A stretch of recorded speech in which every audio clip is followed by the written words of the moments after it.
Hermanos, muy buenos días. Hoy es noviembre 26 del 2023. Tengo las 7 de la mañana, 59 minutos, prácticamente 8 de la mañana aquí en el sur de California. Y bueno, esta semana que pasó fue la semana de Acción de Gracias en los Estados Unidos. Como dije, Acción de Gracias nace cuando vienen los separatistas ingleses de Inglaterra en 1620 y cuando vienen aquí a la parte de los Estados Unidos en el Atlántico Norte. Entonces ellos, como era su práctica en Inglaterra, se reúnen y dan gracias a Dios. De ahí empieza toda una serie de acciones de gracias anualmente en los Estados Unidos. Cuando vienen los puritanos en 1630, hacen lo mismo. Y de ahí se constituye, prácticamente ellos son los fundadores de los Estados Unidos de América. Los separatistas ingleses y los puritanos son los que crean los Estados Unidos de América, esa nación que nace en ese entonces de cristianos, teólogos, calvinistas que vienen de Inglaterra huyendo por la persecución de la iglesia anglicana arminiana, que se oponían a su creencia, los cuales ellos también estaban protestando, diríamos así, por las prácticas que ellos llamaban prácticamente papistas o romana católica en la iglesia de Inglaterra. Entonces ahí empieza todo la historia de este país, de los Estados Unidos. Dios bendice, ellos hacen dos pactos con Dios. El primer pacto se llama el pacto de Mayflower en el año 1621 y luego el otro pacto en 1630. O sea, esos dos pactos combinados con Dios vienen a ser el pacto civil y de gobierno de los primeros puritanos.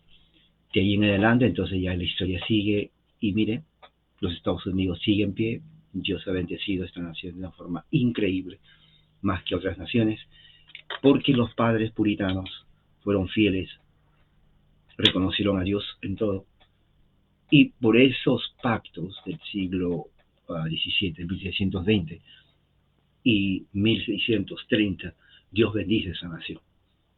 Así que los Estados Unidos de América prácticamente es la obra de Dios mismo, a través de los padres puritanos.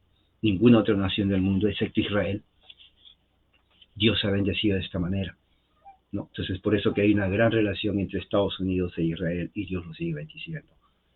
No porque sean más especiales que otros, sino porque ellos han reconocido a Dios, aún en su infidelidad.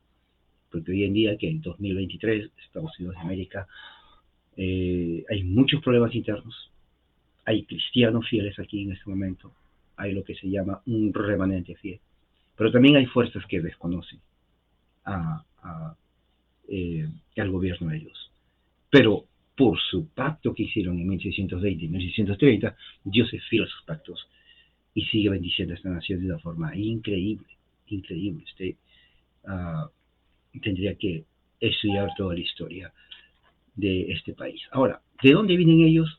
De Juan Calvino, siglo XVI en Europa, Ginebra. Juan Calvino es el padre, diríamos, de los Estados Unidos de América. Muchos no saben eso, porque los puritanos eran calvinistas. Entonces los hijos de Juan Calvino, hugonotes, puritanos, presbiterianos, puritanos, vienen a esta nación. Ellos forman esta nación, forman la cultura, los valores, forman prácticamente todo lo que es esta nación. En ese tiempo, México, Centro y Sudamérica estaban bajo el poder papal, bajo la corona de España, católico romano. Entonces, esa es la cultura latinoamericana. ¿Ves? Hasta siglo XIX, o sea, tenían que pasar siglo XVI, XVII, XVIII, 300 años después, recién entra, ¿no?, un evangelicalismo americano a México, Centro y Sudamérica, pero ya es norteamericano, ya no es el puro protestantismo o reforma del siglo XVI, ya no es lo mismo, ya es diluido con el evangelicalismo, y eso es lo que se conoce en México, eso es lo que se conoce en Centroamérica y eso es lo que se conoce en Latinoamérica, o sea, de aquí, religión gringa prácticamente es. Y ese es el gran problema, porque muchos creen de que, bueno, si es evangélico o pentecostal, bueno, es protestante o es reformado, y nada que ver, nada que ver, no son iguales. Uno es de origen europeo, otro es de origen gringo, norteamericano.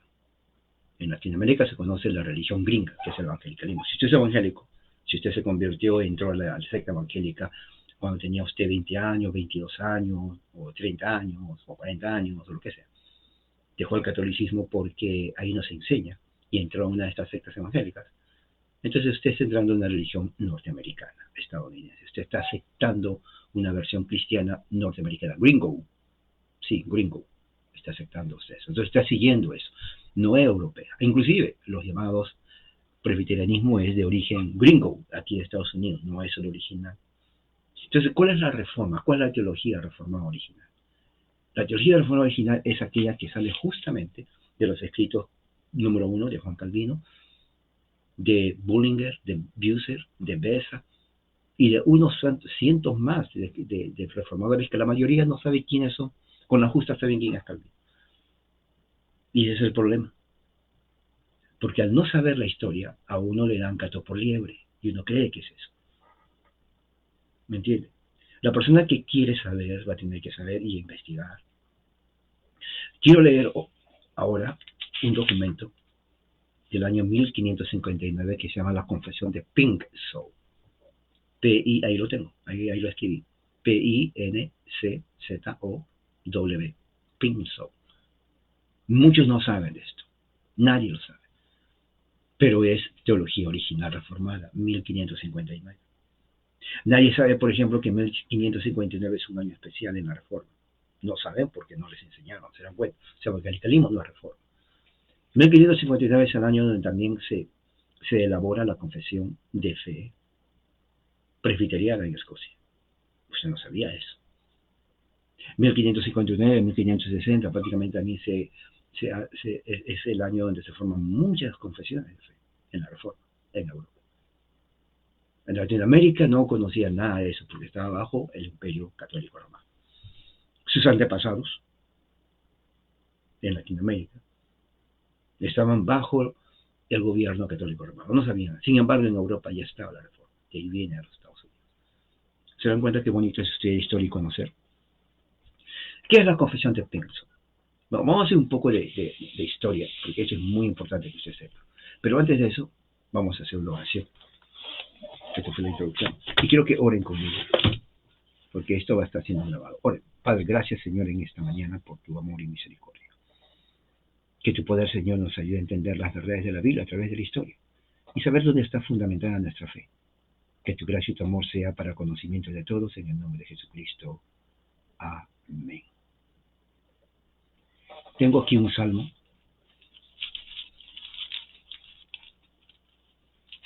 Quiero leer el Salmo 114.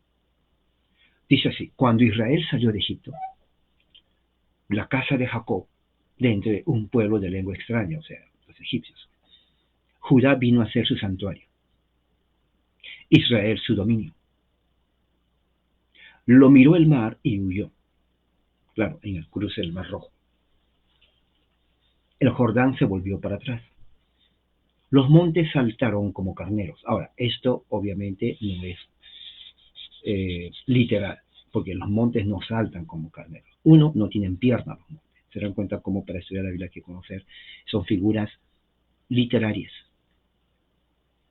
Y los collados como corderitos. Los collados no son corderos. No tienen piernas los collados. ¿Qué te pasa, Omar, que huyes? Y a ti, Jordán, que te vuelves atrás. A vosotros, montes, que saltáis como carneros, y los montes tampoco tienen carneros. Y vosotros, collados, que saltan como corderitos, tampoco son corderos. ¿Se dan cuenta? Hay que conocerla. Tiembla, oh tierra, ante la presencia del Señor, ante la presencia del Dios de Jacob, que convirtió la roca en estanque de agua cuando ellos se quejaron, y Dios en ese momento, porque se quejaron, eliminó a muchos israelitas, y en fuente de aguas en pedernal. Ahora, uno diría, bueno, sí, eso dice, pero hay más que esto, porque en este aspecto, en el versículo 8, no está hablando exclusivamente, necesariamente el agua material biológica, sino está hablando de Jesucristo. Porque Jesucristo mismo dice, el que tenga sed, venga a mí y beba, y de su interior correrán ríos de agua viva. ¿Se dan cuenta? Muy bien. Eso es para que se den cuenta que como el Antiguo Testamento, cuando se tiene que leer en figuras, siempre, de acuerdo a la hermenéutica que se usa, apunta a Jesucristo. Y tenemos que ver las figuras literarias que se hacen para que usted conozca su Biblia. Volviendo entonces a la confesión de Pinzón, vamos a hacer un poco de historia aquí. Esto es historia, esto lo voy a pasar a YouTube para aquellos que no conocen la Reforma y para aquellos que no conocen la Reforma aún llamándose disques reformados. Confesión de Pinzón, 1559. La Iglesia Reformada en Polonia, ¿no?, el cual empezó muy bien bajo el liderazgo de un tal Francisco Stancaro. Nació en 1501 a 1574. Esa persona era contemporáneo de Juan Calvino, que nació Juan Calvino en 1500, murió en 1560. En octubre de 1550, ¿no?, fue una época muy terrible en Polonia, cuando entró la Reforma, ¿no? ¿Por qué? Porque en ese momento, en esa época, surgió lo que se llama antitrinitarianismo. ¿Qué es el antitrinitarianismo? Era un movimiento religioso que negaba la Trinidad, Padre, Hijo, Espíritu Santo, ¿no? Eran muy racionalistas estas personas, ¿no? Eran humanistas y prácticamente ellos estaban apoyando más la herejía arrianista, ¿no? Y también empezando a salir otras sectas, como por ejemplo el sabelianismo, el macedonianismo y el samosatianismo. Son sectas. Usted nunca escuchó de esto, pero es historia, ¿okay? Porque el cristianismo no empezó con pentecostales ni evangélicos aquí. Esto tiene historia, estos son sectas. Entonces, esto nos está diciendo un poco de historia diferente a cómo va el progreso. Esta persona llamada Francisco Stancaro, aunque empezó bien, después traicionó, ¿no?, la fe cristiana, ¿no?, y prácticamente comenzó a enseñar la herejía del modalismo, que viene a ser la teología de la religión unitaria, ¿no?, que niegan la Trinidad. Stancaro fue condenado, ¿no?, o mejor dicho, exhortado en el sínodo de Pinzón. Pinzón es una ciudad en Polonia, ¿no?, en agosto de 1559.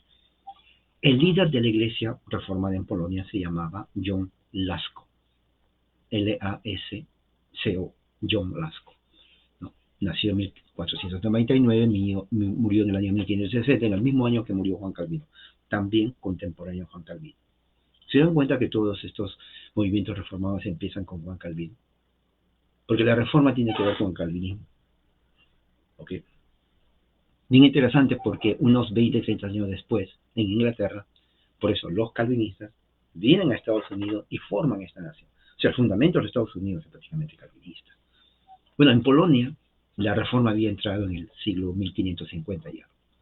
John Lasko y otro amigo, Stanislaw Czarnicki, ¿no?, comenzaron a presionar a este tal Stancaro, ¿no?, para decir, bueno, ¿eres tú creyente ortodoxo o eres tú hereje? Es lo que estaban diciendo. Pero Stancaro fue terco, ¿no?, y eventualmente fue excomunicado del sínodo. En ese momento, Lasko, ¿no?, John Lasko, escribe una confesión, ¿no?, se llama la Longa Confession, o sea, confesión larga, ¿no?, al sínodo en agosto 8.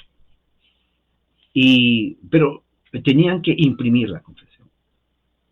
El problema está en que él muere en el año 1560 y se estancó. No se hizo la confesión o no se imprimió la confesión.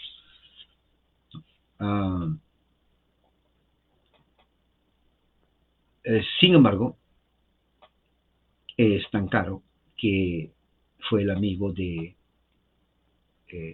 Lasko, envía la copia, ¿no?, a dos reformadores importantes. Uno, Henry Bullinger. Usted no escuchó de Bullinger, pero es súper importante Bullinger. Pero sí conoció a Calvino. Bueno, de nombre, John Calvino. John Calvin en inglés. John es Juan, Calvin, Calvino. O sea, John Calvin o Juan Calvino recibió la copia de esta confesión junto con su amigo Henry Bullinger. Henry Bullinger fue el que desarrolla la teología del pacto.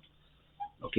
Grandes reformadores que vienen a poner la base de la teología reformada. Entonces, John Calvin o Juan Calvino y Henry Bullinger, los dos juntos, ¿no? Ministros de la iglesia en Zurich, en Suiza, leyeron la confesión que había hecho Lasco antes que muera y la aprobaron en doctrina, ¿se dan cuenta? O sea, dijeron, esta confesión es fantástica, es una buena confesión, es una confesión ortodoxa, y lo aprobaron. Entonces, a partir de eso, entonces, la confesión fue imprimida y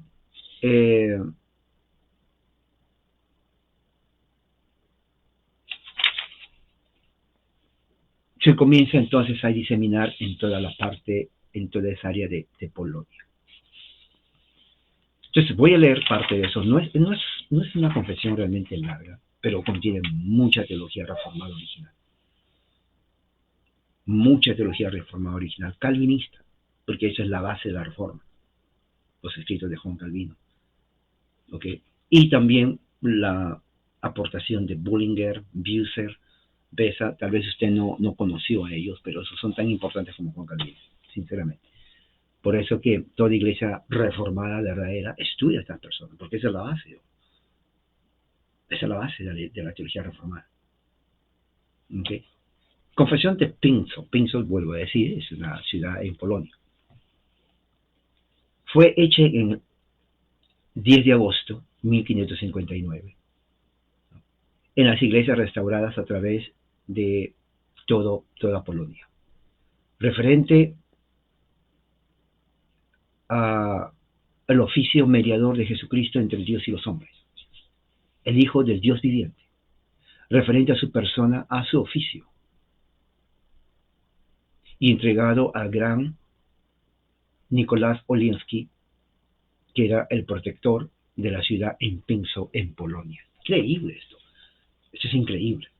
La mayoría no sabe, pero este es uno de los documentos, de más de 100 documentos, no son más, yo creo que cantidad de confesiones han hecho ese tiempo. Muchos no conocen esto. Pero tiene mucha teología. Calvino lo conoció, lo aprobó junto con Bullinger. Y voy a leer extractos, porque aunque no es largo, voy a sacar las partes que considero principales. ¿Ok? Empieza diciendo así, presten atención. Nosotros creemos y profesamos que nuestro Señor Jesucristo, en su persona, es el único, verdadero y eterno Dios, junto con el Padre y el Espíritu Santo, de la única y misma sustancia. Pero de igual manera, habiendo asumido nuestra carne en sí mismo, pero sin pecado. Eso es muy bueno. ¿Se dan cuenta? Ahora, ¿por qué empieza eso? Recuerden, porque en ese tiempo habían surgido sectas antitrinitarias, herejías, de donde sale, por ejemplo, el unicitarianismo, que negaban en la Trinidad. ¿Ok? Y eso sigue hasta ahora. Entonces, en Polonia hubo bastante eso.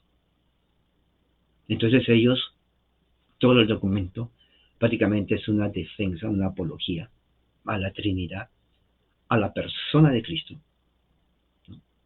Del punto de vista ortodoxo, calvinista, reformado. Es muy bueno. ¿Okay? Entonces voy a repetir otra vez, porque yo sé que ya se olvidaron. Así es la mente de uno. Escucha y se olvida. Nosotros creemos y profesamos con nuestro Señor Jesucristo en su persona. Es el único y verdadero Dios, junto con el Padre y el Espíritu Santo, de la única y misma sustancia, pero que de igual manera, habiendo asumido nuestra carne en sí mismo, pero sin pecado. ¿Se dan cuenta? Sigue. Él es un hombre, o sea, Jesús. Vamos a ver para dónde está. Voy a seguir. Okay, voy a poner esto para no salirme de la lectura. Él es un hombre de la misma sustancia de nosotros, que Él es Dios, se dice, unigénito de Dios el Padre en su divinidad eterna, antes de la fundación de los mundos, ponemos aquí, o sea, del universo.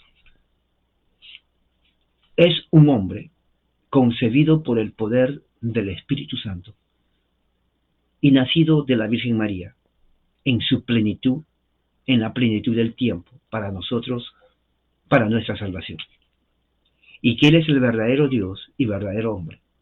Y así también el único verdadero y único mediador entre nosotros y Dios. De tal forma que Él es el único y el verdadero mediador entre Dios y nosotros en dos naturalezas. No se mezclan, pero están unidas, juntas, de una manera indivisible, ahora, por la eternidad, en la unión de una persona. Igualmente, Dios y hombre, el hombre Jesucristo. Y nosotros no lo dividimos ni lo confundimos de alguna forma, la diversidad de las naturalezas, así unidas. También, tampoco nosotros concluimos que son dos personas en relación a la diversidad de las naturalezas. Es decir, en relación a la unión personal de ellos. Que estas naturalezas están juntas o que si la otra absorbió la otra. Pero reconocemos y adoramos al único y estrictamente hablando a la misma persona indivisible, aún siendo el único unigénito Hijo de Dios, verdadero Dios y verdadero hombre. ¿Se dan cuenta a cada momento? Si se dan cuenta de lo que estoy leyendo, ellos, la confesión, escrito por este reformado en Polonia, aprobado por Juan Calvino, está haciendo o enfatizando la naturaleza divina y la naturaleza humana de Jesús en una persona. Porque el ataque venía de los antitrinitarios, de que Jesús nació, pero no fue Dios, dicen ellos. Es imposible que sea Dios alguien que nace en forma humana. Por lo tanto, es falso que uno sea Dios, dos, que exista Trinidad. Obviamente, porque si se niega que Jesús es Dios, entonces ya no existe Trinidad. Y eso es lo que estaba pasando en Polonia en ese tiempo.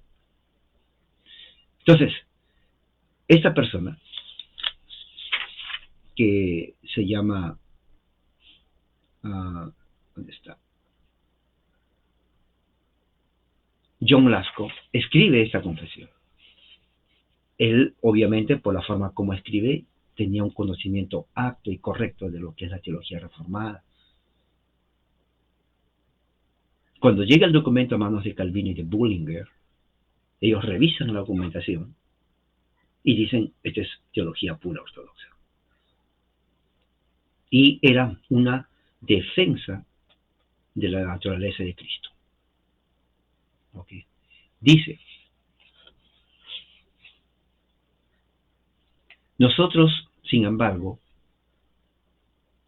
juntos, unidos, unimos las propiedades de ambas naturalezas, divina y humana, en esta persona de Cristo el Señor. De tal forma que nosotros, de una forma reverente, atribuimos todas sus acciones y sufrimientos de una forma conjunta, pero no confundida, a una persona de nuestro mediador.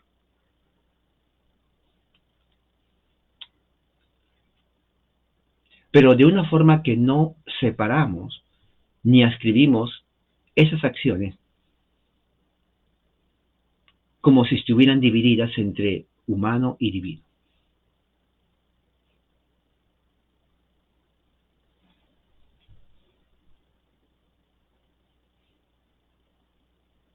Y tampoco dudamos que el Hijo de Dios, Jesucristo, en su carne, no haya alcanzado el oficio universal de mediador. O sea, muchos decían, bueno, si Jesús es el mediador, entonces no debería haber sido hombre, hubiera sido Dios. La teología ortodoxa cristiana enseña, Jesús es hombre y divino, hombre y Dios en una sola persona. Por lo tanto, si Él es nuestro mediador, Él sigue siendo hombre, pero también es Dios. O sea, dos naturalezas en uno. Teología reformada y teología cristiana ortodoxa. En otras palabras, creemos y profesamos que nuestro Señor Jesucristo es una persona que subsiste a través del mismo de una forma indivisible en dos naturalezas, al cual todas sus acciones y sufrimientos pertenecen a, a Él mismo de una forma indivisible que se atribuye a su persona, a su propia persona.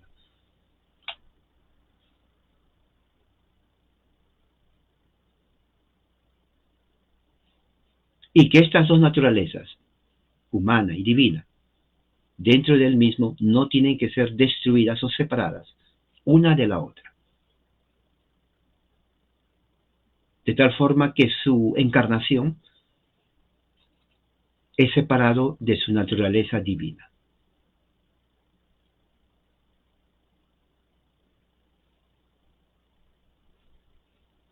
Y dice, y así nosotros, de una forma indubitable, concluimos, de acuerdo a las Escrituras, que el único y mismo Cristo, el Señor, es inmutable, inconfundible, impasible, de acuerdo a su naturaleza divina, pero del punto de vista humano, Él fue tentado, sufrió, murió y se le sepultó de acuerdo a su naturaleza divina. O sea, muy interesante, porque aquí lo que está diciendo Él está respondiendo a las críticas de aquellos que decían, si Cristo es Dios, ¿por qué murió? Número uno, obviamente. Si Cristo es Dios, ¿por qué fue tentado? Si Cristo es Dios, ¿por qué sufrió? Si Cristo es Dios, ¿por qué murió y por qué se le sepultó?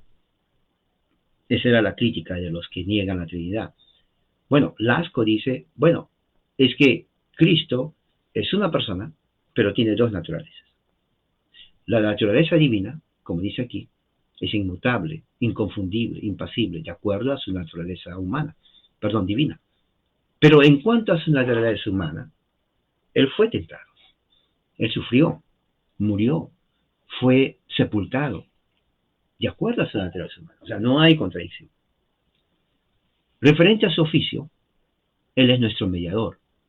Creemos y profesamos, de acuerdo a la Escritura, es un acuerdo unánime de la Iglesia Universal, o Iglesia Católica, desde el principio de los apóstoles, que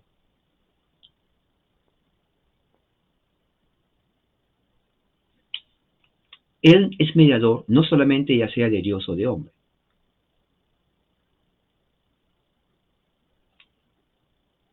sino dice,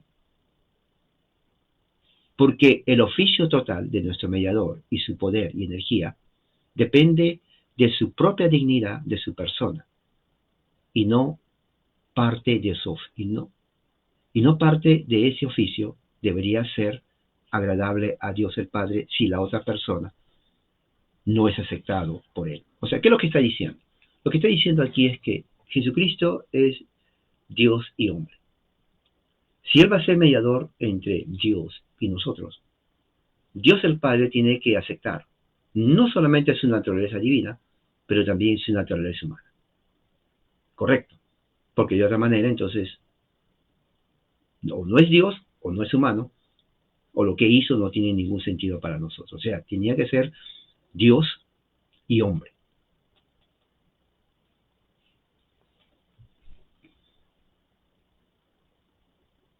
Y que esa misma razón para nuestra reconciliación, para Dios, debe ser reconocida muy completamente,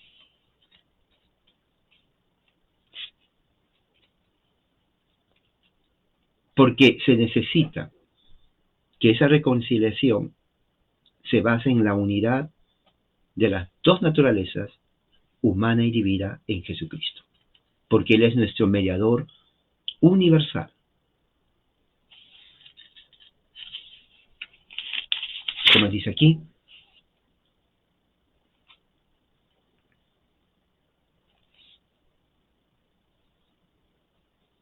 Porque el oficio de nuestro mediador, Jesucristo, a Dios consiste de una forma poderosa en estas cosas. Ahora, hay muchos elementos del oficio de ser mediador a Dios, como por ejemplo el, el mismo nombre de Cristo o el significado del mismo nombre de Cristo. Dios mismo deseó que estos elementos se vean como sombras y tipologías en el Antiguo Testamento.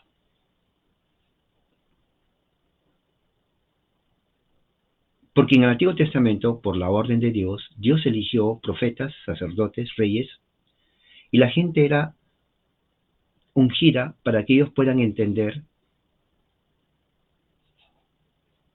que todo lo que pertenece al título de Cristo, es decir, su palabra encarnada, también sea parte enteramente de su oficio como mediador a Dios. De esta forma, de acuerdo al oficio de profeta y maestro bajo el título de Cristo, creemos y profesamos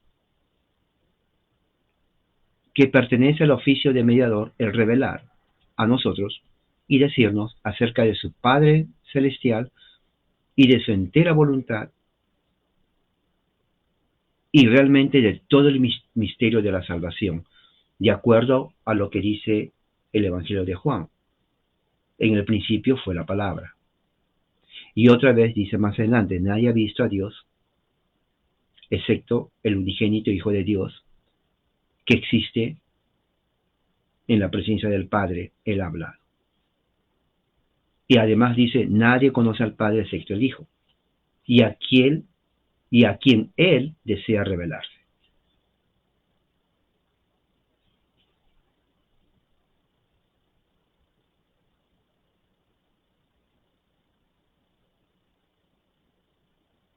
Y así como el Hijo de Dios llevó a cabo este oficio inmediatamente, desde el principio del mundo, así es nuestro mediador ahora. O sea, lo que está diciendo es que Jesús desde el principio fue el mediador entre Dios y los hombres. Para que Él pueda revelar su Padre a nosotros y su plan eterno para nuestra salvación. Entonces ahora, ambos, ahora y a través de las edades, hasta la consumación de los siglos. En otras palabras, su plan de Jesucristo de ser el mediador entre los hombres y Dios empezó desde antes de la fundación del mundo y sigue hasta ahora, hasta que se consuma el reino de Dios, cuando venga Jesucristo por segunda vez.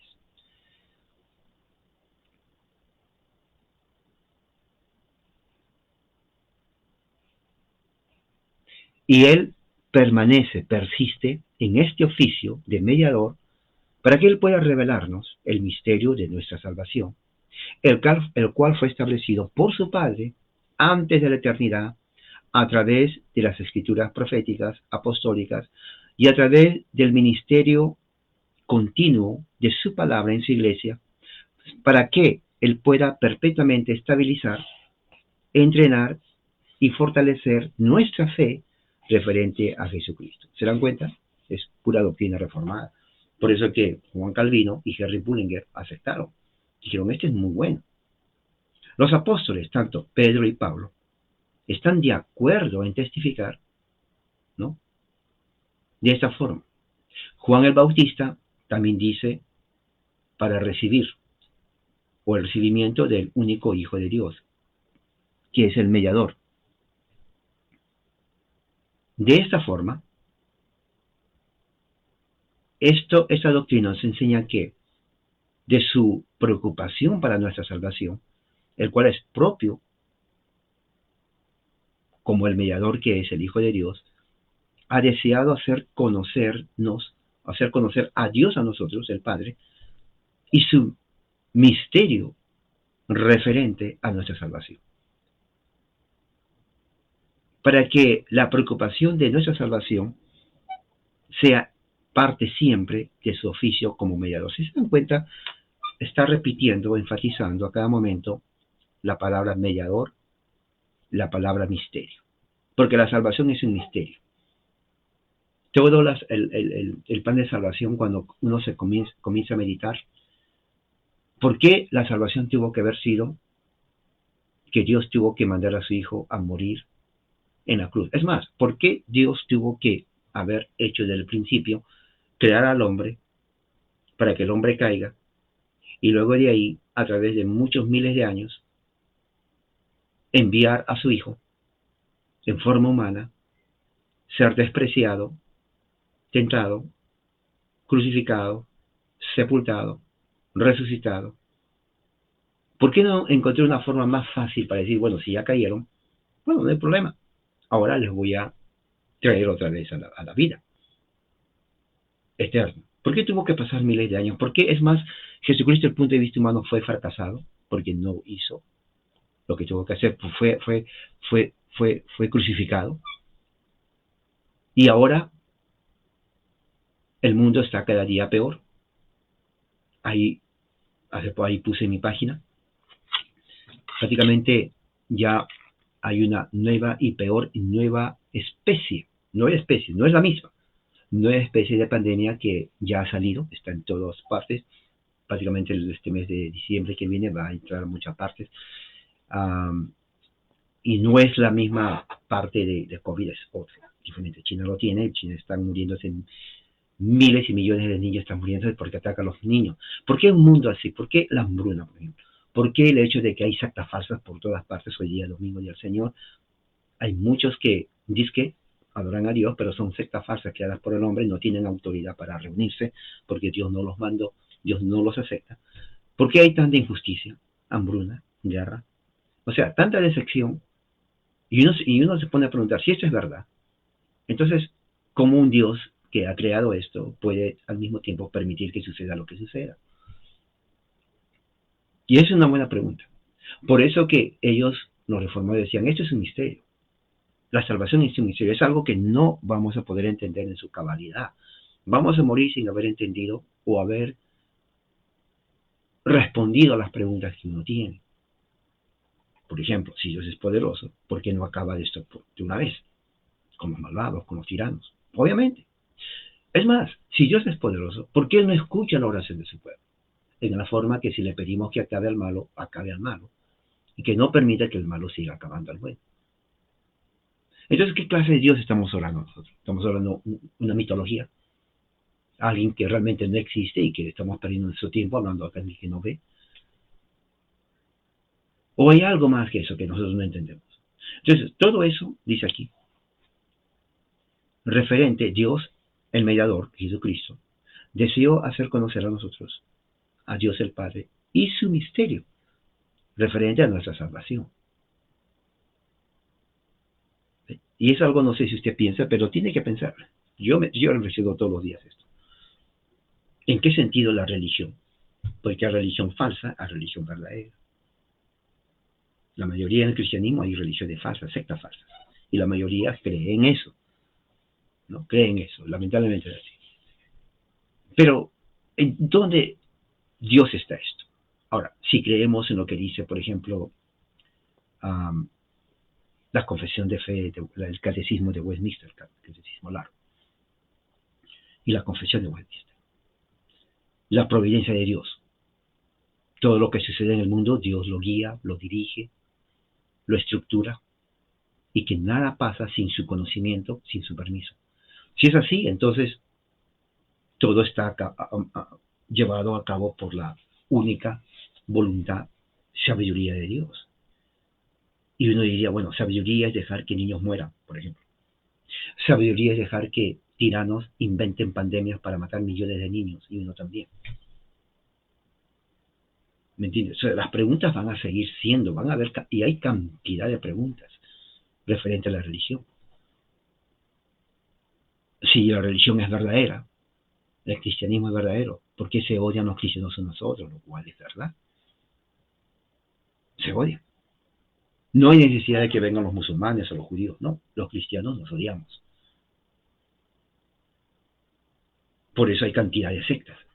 Porque si no hubiera cantidad de sectas, pues ¿para qué? Estamos unidos en una familia.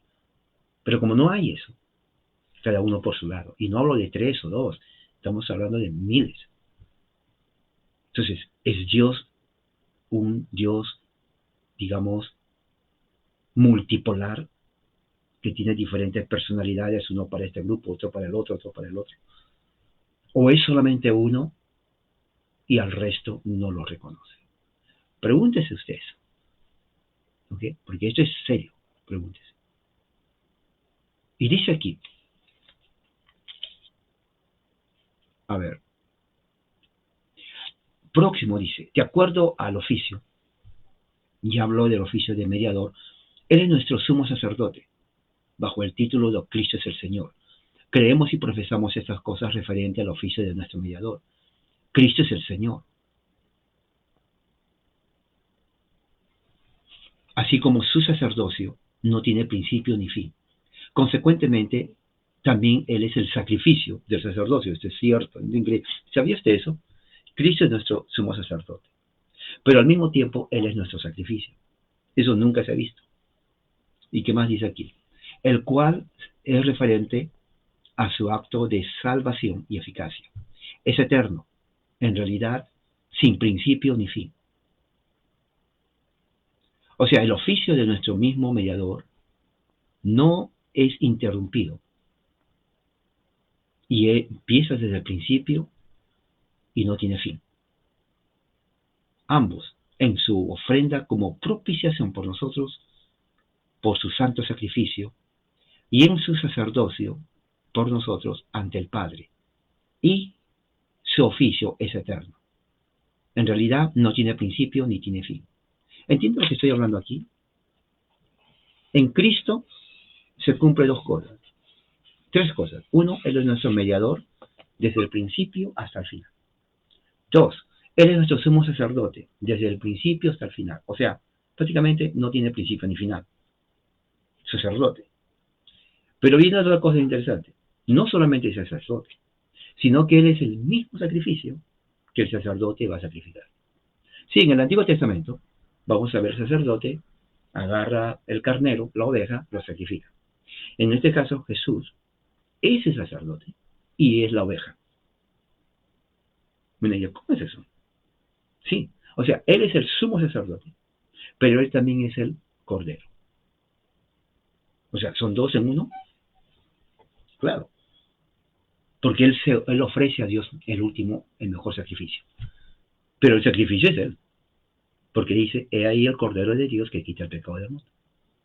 O sea, Él hace el papel y la función de yo sacerdote, y en la muerte en la cruz yo soy la oveja, porque no hay otro mejor que Él.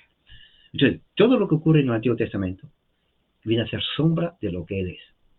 Él es el mediador, porque el sacerdote es mediador era entre Jehová e Israel. Bueno, Él es el mediador. Él es el sumo sacerdote. Él es la oveja. ¿Sabías eso? Y dice, eso es un acuerdo eterno. Como dice Hebreos 5:6, tú eres sacerdote eterno, de acuerdo al orden de Melquisedec. ¿No?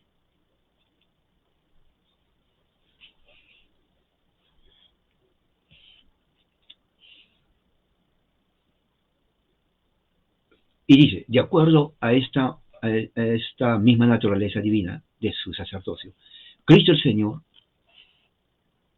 santificó nuestro cuerpo en sí mismo, en su encarnación. De igual manera, su obediencia completa y justicia nos justifica a través de la imputación dada a nosotros de acuerdo a su gracia libre. Eso es tremendo. Esto es doctrina reformada, hermano. Esto es mucha teología. Por eso que teología reformada no se entiende, se tiene que leer, se tiene que estudiar. Los teólogos, una cosa muy importante de la teología reformada es que todos los teólogos reformados eran intelectuales. Ellos no eran saltando, aplaudiendo como hace la religión norteamericana que va a México, Estados Unidos, los pentecostales que nacen aquí, siglo XX. Eso no es reforma, eso es emocionalismo. Teología reformada implica leer, pensar, cavilar, reflexionar en estas verdades. Dice, de acuerdo a esta misma naturaleza divina de su sacerdocio, Cristo es santificado, ha santificado nuestra carne en sí mismo, en su encarnación. De igual manera, su obediencia completa, suficiente, y justicia nos justifica a través de la imputación dada a nosotros de acuerdo a su gracia. O sea, no es que tenemos que ganar la gracia de Dios o la imputación, porque es imposible. Uno, no queremos hacerlo. El hombre es voluble, así es, somos volubles. Y dos, no queremos. Por eso que es un misterio, porque la pregunta es, una vez hablando con un amigo, ¿cómo es posible que tú, Dios, sabiendo que nosotros somos malagradecidos, es más, ni siquiera nos amamos entre personas, Él insiste en salvarnos? ¿Por qué no nos condena? Porque somos tan malagradecidos, tan malos, nos odiamos, no nos soportamos, y Dios nos quiere salvar. ¿Se dio cuenta? Buen punto. Es cierto. Y dice aquí, sin embargo, por su muerte, sacrificio propiciatorio, Él, al mismo tiempo, expió todas las penalidades de nuestros pecados, de nuestra culpa, y nos restauró en Él mismo a una vida eterna y celestial, gloriosa, por el testimonio de su maravillosa resurrección y su gloriosa ascensión al cielo, en el cual, en triunfo, Él ha guiado la captividad captiva y realmente nos ha librado de ellos. ¡Wow! Esta es pura teología. ¿Sabes lo que está diciendo aquí? Lo que está diciendo es que la muerte de Jesús cumple dos funciones. Eso es algo increíble. Uno es la propiciación. Dos es la expiación. ¿Qué significa eso, hermano? Bueno, la muerte de cruz, de Jesús en la cruz, actúa como la propiciación por los pecados del mundo. O sea que le dice a Dios, Dios, no envíes tu ira, porque yo muero por ellos. Yo soy la propiciación por ellos, igual que el sacerdote mataba a una oveja, por propiciación, llevaba nuestros pecados. ¿Okay? Pero no queda ahí, sino dice también a la expiación. O sea, ¿qué quiere decir? Nos limpia de la culpa del pecado. Dos cosas importantes. Uno, aleja la ira de Dios, le dice a Dios, Dios, no envíes tu ira, pero al mismo tiempo nos limpia del pecado. Eso se llama propiciación, eso se llama expiación. Lo dice bien aquí. Y dice, y nos da y nos restaura al fin en sí mismo a una vida eterna, gloriosa, celestial, por el testimonio de su maravillosa resurrección, de su gloriosa ascensión en triunfo. Y así lleva toda la cautividad captiva y de verdad nos libera de la cautividad. Esto es evangelio. ¿Se dan cuenta? Esta es teología reformada pura. Por eso que cuando este documento fue a las manos de Juan Calvino, que es el padre del presbiterianismo, el padre de los puritanos, el padre de Estados Unidos, dijo, este es bueno. Esto es bueno. Imprímalo y den a conocer a las iglesias en Polonia. Ahora, la próxima semana también tengo aquí la confesión de los valdenses. Eso es tremendo. Hay mucho. Y ahora, se dirán, ¿qué estoy leyendo? Estoy leyendo el libro, que es el segundo volumen, de las confesiones reformadas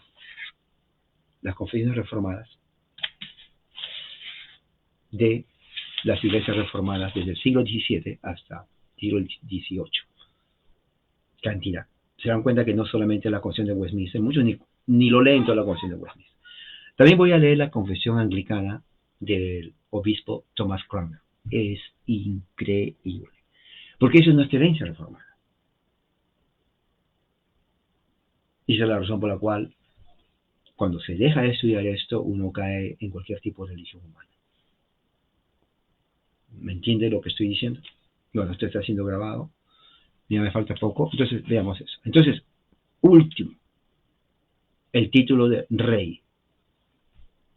Ya vimos mediador, sumo sacerdote, ahora él es rey. Título de rey, Cristo el Señor. Creemos y profesamos, dice aquí, que Él es el eterno rey de su iglesia. Miren, mediador entre Dios y los hombres. ¿Quién? Habiendo conquistado a Satán o a Satanás y a todo el mundo por su poder real. nos congrega en su iglesia, desde el principio del mundo hasta la consumación de las edades. Y Él gobierna a nosotros con su Espíritu Santo en contra de la tiranía de Satanás y del mundo, para que Él pueda defender y proteger como Rey de Reyes y Señor de Señores, para que ni siquiera las puertas del infierno puedan prevalecer en contra de su iglesia. Qué bonito. Entonces, esto responde en parte a las preguntas que estaba haciendo. ¿Dónde está Jesús? Si hay pandemias que van a matar a millones de niños, ya lo están matando en China. No, más de 1 billón de habitantes en China, la mayoría están repletos los hospitales de China, no hay ni siquiera medicina. Y engañaron.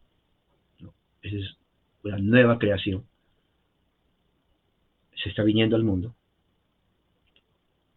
Si hay tanta guerra de personas que matan a propósito, odian al pueblo de Dios, gobiernos corruptos llenos de delincuentes, criminales como presidentes, no, y no es insulto, es la verdad. Rateros, criminales, delincuentes, su presidente es así. Sectas que ni siquiera les importan nada, falsas, iglesias falsas, porque es así. Entonces, ¿dónde está Dios? Bueno, parte de esa pregunta está aquí. Él es el Rey de Reyes, Señor de Señores. Nosotros, cristianos reformados, creemos, profesamos que Él es un eterno Rey de su iglesia, mediador entre Dios y los hombres, quien habiendo conquistado a Satanás, al mundo por su poder real, ya lo conquistó, nos reúne en su iglesia, formada desde el principio del mundo, va a seguir hasta el final de la edad. Él gobierna, mire, Él nos gobierna con su Espíritu Santo, en contra de la tiranía de Satanás y del mundo, para que Él pueda defender y proteger como Rey de Reyes, Señor de Señores, para que ni siquiera las puertas del infierno puedan prevalecer contra su iglesia. Pero así, este mismo Rey y Mediador nos gobierna en su iglesia, con su cetro real, es decir, su evangelio, su doctrina más santa. Él nos da eso por su Espíritu Santo, su palabra, con sabiduría, para el cual ninguno de sus adversarios puede resistir.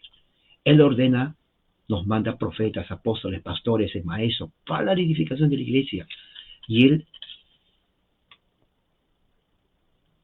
saca, expulsa las falsedades de las iglesias. Mire, que quieren intentar hacer de la iglesia cueva de ladrones, de lo que tiene que ser casa de oración. Estas son las partes del oficio de Cristo. Él es nuestro mediador a través de Dios, el cual, igualmente Dios y hombre, ¿no?, nos ha encargado en su persona, y todavía lo hace, que no nos va a abandonar y siempre va a estar con nosotros hasta la eternidad. Este es el principal asunto de nuestra confesión, concerniente a la persona y concerniente al oficio de nuestro mediador, el Hijo del Dios viviente, bendito para siempre. Amén. Termina. Bien, justo que termine. Me llevó casi 1 hora. ¿Qué les pareció? A mí me gustó. A mí me gustó, sinceramente. A mí me gustó. Espero que esto les haya ayudado, hermanos. Hay otra confesión muy buena. También esto fue aceptado por Juan Calvino. Se llama, bueno, hay cantidad de confesiones de ese tiempo, de 1550 en adelante. Pero vamos a ver, voy a ver cuál de ellas en el futuro, pero lo voy a estar haciendo porque todo nos ayuda a nuestra fe. Espero que les haya ayudado, hermanos, sinceramente, conocer más nuestra fe. Vamos a orar. Padre, gracias por tu amor y tu misericordia. Tu gracia y tu amor sea con nosotros siempre, ahora. Y que podamos entender las verdades del oficio de Cristo, nuestro mediador, nuestro sumo sacerdote, el Cordero de Dios, pero también Rey de Reyes, y que en este momento está reinando en el nombre de Cristo, y Él va a defender y va a derrotar a Satanás, que está derrotado, y también a los enemigos de su iglesia, a todos aquellos, Señor, que quieren destruir a Cristo, lo cual es imposible, y también es imposible que destruya a su iglesia. en el nombre de Jesús. Amén. Hermanos, que la gracia del Señor hoy y siempre esté con ustedes. Amén.